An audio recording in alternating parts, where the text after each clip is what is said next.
택시 팔 때 손해보면 어쩌지? 안전한 곳 없을까? 지금 시세 그대로! 투명한 중개거래 넘버원 택시! 안녕하세요. 판매가와 구매가가 동일한 개인택시 양도양수 중개거래 1등 대표 플랫폼 넘버원 택시 아나운서 김서희입니다. 6월 셋째 주 서울 및 전국 광역시 개인택시 시세를 함께 알아보도록 하겠습니다. 오늘도 시청하시기 전에 구독과 좋아요, 알림 설정도 잊지 마시고요. 그럼 최신 개인택시 시세 지금 바로 시작합니다. 서울 개인택시 양도양수 시장이 최근 들어 거래가 줄어들면서 시세가 1억 1,350만 원으로 소폭 하락했습니다. 이번 시세 하락은 거래량 감소에서 비롯된 걸로 보입니다. 최근 들어 개인택시를 사고 팔려는 움직임이 전반적으로 줄어들면서 가격에도 영향을 준 걸로 분석됩니다. 공급과 수요에 큰 변화는 없지만 실제 거래가 활발하지 않다 보니 시세도 약세를 보이고 있습니다.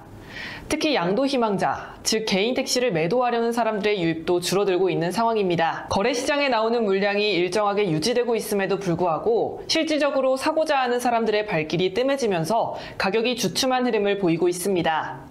업계에서는 당분간 이와 같은 흐름이 이어질 가능성이 높다고 보고 있고요. 급격한 하락보다는 현재 시세 수준에서 큰 변동 없이 유지될 걸로 예상하고 있습니다.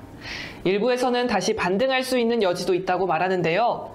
향후 시세는 정부의 정책 변화, 경기 상황, 그리고 택시 운전자 수급 문제 등 다양한 요인에 따라 달라질 수 있습니다. 이러한 변수들이 어떤 방향으로 작용할지에 따라 개인 택시 시장의 흐름도 결정될 전망입니다. 현재 인천 지역 개인 택시 평균 시세는 약 1억 2,300만 원 수준으로 큰 변화 없이 안정적인 흐름을 보이고 있습니다. 인천 개인택시 시장이 약보합세를 유지하고 있는 가운데 양도양수 거래량은 점차 줄어들고 있는 걸로 나타났습니다. 거래량 감소의 가장 큰 원인은 개인택시를 새로 구입하려는 수요가 줄어든 데 있는 걸로 분석됩니다. 실제로 개인택시를 사려는 이들의 문의가 줄어들면서 시장 내 거래는 점차 한산해지고 있습니다. 반면 그동안 부족했던 매물이 최근 들어 점차 시장에 나오기 시작하면서 공급 측면에서는 변화를 보이고 있습니다. 일정 수준 이상의 매물이 증가가 시세 안정에 영향을 주며 가격 상승을 억제하는 역할을 하고 있습니다. 업계 관계자들은 현재 시세가 당분간 유지될 가능성이 높다고 보고 있습니다. 공급이 완전히 해소된 것은 아니지만 거래를 원하는 수요자들에게 선택지가 늘어나면서 급격한 시세 변동은 제한적일 거라는 전망입니다. 앞으로 인천 개인택시 시세는 경기 상황과 택시업계 전반의 수요 회복 여부에 따라 점진적인 변화를 보일 수 있습니다. 거래 감소세가 이어질 경우 시세가 다시 약세를 나타낼 가능성도 있어 시장 흐름을 주의 깊게 지켜볼 필요가 있습니다. 대전 개인택시 시장이 최근 들어 뚜렷한 안정세를 보이고 있습니다. 현재 대전 지역 개인택시 양도양수 평균 시세는 1억 2,800만 원으로 보합세를 유지하면서도 거래 회복세가 이어지고 있는 모습입니다. 특히 거래량이 점차 회복세를 보이고 있다는 점에서 주목할 만한데요. 최근 대전 지역에서 개인택시 양도양수 문의와 실제 계약이 꾸준히 증가하면서 시장 전체가 점차 안정을 되찾고 있는 걸로 평가됩니다.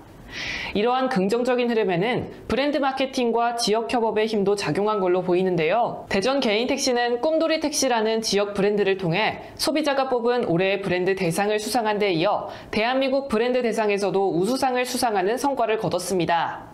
또한 카카오티 지역 가맹 사업자인 애니콜 모빌리티, 대전 개인택시 운송사업조합과 협력해 지역형 가맹택시 꿈티가 공식 출범했습니다. 꿈티는 지역 브랜드와 플랫폼 가맹의 장점을 결합한 모델로 시민들에게 더 나은 서비스를 제공하고 대전 택시업계의 이미지를 높이기 위한 취지로 추진되고 있습니다. 올해 안에 꿈티 1,500대가 운행에 나설 걸로 예상되며 이는 향후 대전 개인택시 시장의 활성화와 브랜드 가치 상승에도 긍정적인 영향을 미칠 걸로 전망됩니다. 광주 개인택시 시장이 이번 주에도 강보합세를 이어가고 있습니다.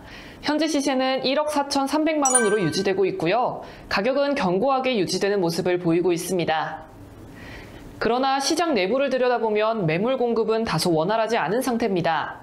실제로 광주 지역에서는 개인 택시 매물이 점차 줄어들고 있고요. 신규 매도자 유입도 이전보다 눈에 띄게 감소하고 있습니다. 업계에서는 이러한 매물 부족 상황 속에서 만약 양수자, 즉 택시를 새로 구입하려는 수요가 유입된다면 시세가 추가로 상승할 가능성도 있다고 분석하고 있습니다. 거래가 많지 않음에도 시세가 유지되고 있는 것은 그만큼 공급이 한정적이기 때문입니다. 하지만 지역의 인구 구조 변화는 향후 시장의 변수로 작용할 수도 있는데요. 최근 광주의 인구는 21년 만에 140만 명 선 아래로 떨어졌고요. 특히 청년층의 순유출 비율이 약 73%에 달해 전국 최고 수준을 기록했습니다.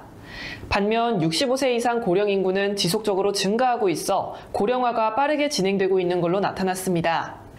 이 같은 인구 구조 변화는 장기적으로 개인 택시 수요에 영향을 줄 수 있는 요소로 향후 광주 개인 택시 시장이 어떤 방향으로 움직일지 주의 깊은 관찰이 필요합니다. 대구 개인 택시 시세가 7천만 원을 유지하며 전주와 동일한 수준을 형성하고 있습니다. 한동안 강한 상승 흐름을 보여왔던 대구 개인 택시 시장이 최근 들어 숨고르기 국면에 들어간 모습입니다. 업계에 따르면 이번 시세 정체의 주요 원인은 양수자 유입세 감소로 분석되고 있습니다. 특히 7천만 원대로 진입한 이후 가격 부담으로 인해 매수 심리가 다소 위축된 점이 시장에 영향을 주고 있는 걸로 보입니다. 업계 관계자는 이전까진 시세 상승 기대감에 따라 양수자들의 매수 의지가 강했지만 현재는 가격 저항선에 대한 부담이 커진 상태라며 당분간 관망세가 이어질 수 있다고 전했습니다. 향후 대구 개인 택시 시세가 다시 상승 흐름을 이어갈지 아니면 현재 수준에서 정체될지는 이번 주 시장의 거래 추이에 따라 결정될 걸로 보입니다. 매물 공급과 수요 변화가 시세 방향에 직접적인 영향을 줄 수 있어 시장 참여자들의 신중한 접근이 요구되고 있습니다.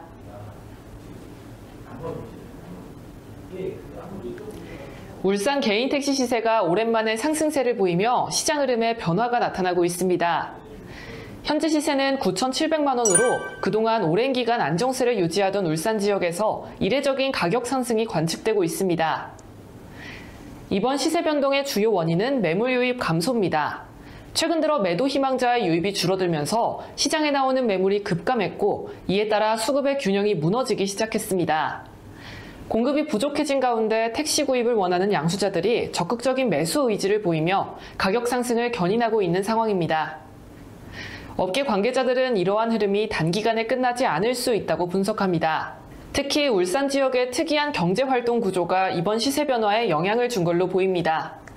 통계에 따르면 울산은 60세 이상 고령층의 경제활동 참가율이 청년층과 비슷한 수준까지 상승한 걸로 나타났는데요. 이는 고령 운전자들이 아직 은퇴를 고려하지 않고 활발히 생업에 참여하고 있다는 점을 보여주는 지표입니다. 이러한 현상은 결과적으로 개인 택시 양도 결정에 신중함을 더하게 만들고 있습니다. 여전히 운전이 가능하고 수익 활동이 가능한 고령자들이 택시를 손에서 놓지 않으며 매물 감소로 이어지고 있습니다. 이 여파가 시세 상승으로 그대로 나타난 건데요. 울산 개인 택시 시장은 당분간 이러한 수급 불균형 속에서 시세 변동성이 이어질 수 있다는 전망이 나오고 있습니다. 부산 개인 택시 시세가 이번 주에도 1억 원을 유지하며 강한 보합세를 이어가고 있습니다. 시세는 변동 없이 안정적인 흐름을 보이고 있고요. 매물 공급이 점차 부족해지는 현상이 나타나고 있어 시장의 수급 균형에 관심이 쏠리고 있습니다. 현재 부산 지역에서도 매도 희망자 수가 줄어들며 매물 유입이 둔화되는 가운데 향후 양수자 유입 상황에 따라 시세 변동 가능성이 커지고 있습니다. 업계 관계자는 지금은 거래가 활발하진 않지만 수요가 늘어나면 시세가 민감하게 반응할 수 있다며 시장 동향을 주의 깊게 살펴볼 필요가 있다고 말했습니다. 이와 함께 최근 소비자 심리지수의 회복세가 주목받고 있는데요. 27일 한국은행 부산본부가 발표한 5월 소비자 동향 조사에 따르면 이달 소비자 심리지수는 103.4를 기록하며 전월 대비 6.9포인트 상승했습니다. 이는 6개월 만에 소비자 심리가 다시 낙관적인 수준으로 전환된 것으로 택시를 포함한 생활 소비 전반에 긍정적인 영향을 줄 수 있다는 분석이 나옵니다. 이 같은 소비 심리 회복은 개인 택시 이용률 증가로 이어질 가능성도 있고요. 이는 다시 양수 수요를 자극하는 요인이 될 수도 있습니다. 업계는 당분간 시세는 보합세를 유지하겠지만 시장 외적 요인에 따라 상승 가능성도 열려 있다고 전망했습니다. 제주 개인 택시 시세가 전주와 동일한 1억 9,600만 원을 유지하며 높은 가격대를 이어가고 있습니다. 시세에 큰 변동은 없지만 시장 내부에서는 양수자가 꾸준히 증가하고 있는 추세입니다. 실제 제주 지역에서는 개인 택시를 새로 매입하려는 수요가 계속 늘고 있는 반면 양도자들은 시세 상승 기대감 속에 서두르지 않는 태도를 보이고 있습니다. 업계 관계자는 양도 희망자들이 거래를 미루고 있어 매물이 많지 않은 상황이며 이러한 분위기가 시세 상승을 부추기고 있다고 전했습니다. 제주 개인 택시 시장이 높은 가격대를 유지하고 있는 또 다른 이유는 전기차 보급률이 전국에서 가장 높은 수준이라는 점입니다. 현재 제주도에서 운영 중인 개인 택시의 약 60%가 전기차로 전환된 걸로 알려졌는데요. 이는 전국 평균을 크게 웃도는 수치로 전기차 충전 인프라가 잘 갖춰진 제주의 지역적 특성이 작용한 결과입니다. 전기차는 유류비 절감 효과가 크기 때문에 개인 택시 운송 비용에서 차지하는 비중이 높은 이 유류비를 크게 줄일 수 있습니다. 이에 따라 제주 지역 개인 택시는 타 지역보다 순이익이 상대적으로 높은 편으로 평가받고 있고요. 이러한 점도 양수 수요를 자극하는 요인 중 하나로 작용하고 있습니다. 당분간 제주 개인 택시 시장은 공급 부족과 수요 증가가 맞물리며 강세를 이어갈 걸로 보입니다. 시세 상승 여지도 여전히 열려 있어 매수 희망자들이 관심이 더욱 높아질 걸로 예상됩니다. 그럼 전국 개인 택시 시세를 다시 한번 살펴보도록 하겠습니다. 서울 개인 택시 시세는 1억 1,300만 원으로 소폭 하락했습니다. 거래량이 줄어든 영향이 크며 매도자 유입도 감소해 시세 방향성이 당분간 불확실한 상황입니다. 인천은 개인 택시 시세가 1억 2,300만 원으로 약보합세를 유지하고 있습니다. 수요는 줄고 있지만 매물이 점차 풀리며 시세는 안정적인 흐름을 보이고 있습니다. 대전은 시세 1억 2,800만 원을 유지하며 안정세를 이어가고 있습니다. 거래 회복세가 뚜렷하고 꿈돌이 택시 브랜드 효과가 시장에 긍정적으로 작용하고 있습니다. 광주는 1억 4,300만 원 시세를 유지하며 강보합세를 보이고 있습니다. 매물은 부족한 가운데 양수자 유입 시 추가 상승 가능성이 있으나 청년층 인구 유출이 장기 변수로 작용할 수 있습니다. 대구는 시세 7천만 원을 유지하며 최근 상승세를 멈추고 숨고르기 단계에 들어섰습니다. 양수자 매수 심리가 주춤하며 시세가 당분간 정체될 가능성이 있습니다. 울산은 시세가 9,700만 원으로 오랜만에 상승세를 나타냈습니다. 매물 부족과 고령층의 높은 경제활동 참가율이 양도 지연을 유도하며 수급 불균형을 초래하고 있습니다. 부산은 시세 1억 원을 강한 보합세로 유지 중이며 매물 부족이 이어지고 있습니다. 최근 소비자 심리지수 상승으로 수요 회복 기대감이 커지고 있어 향후 시세에 영향을 줄 수 있습니다. 제주는 시세 1억 9,600만 원으로 높은 수준을 유지하고 있고요. 양수자는 늘고 있지만 양도자는 거래를 미루고 있습니다. 전기차 비중이 60%에 달하고 유류비 절감 효과로 순수익이 높아 인기가 지속되고 있습니다. 지금까지 최신 서울 및 광역시 개인 택시 시세를 전해드렸습니다. 언제나 안전운전하시고요. 다음 주에도 더욱 알찬 소식으로 찾아뵙겠습니다. 시세대로 안전하고 빠르게 개인 택시 면허 거래는 언제나 남바원 택시가 함께합니다. 저는 시세캐스터 김서희였고요. 끝까지 시청해주신 여러분 고맙습니다.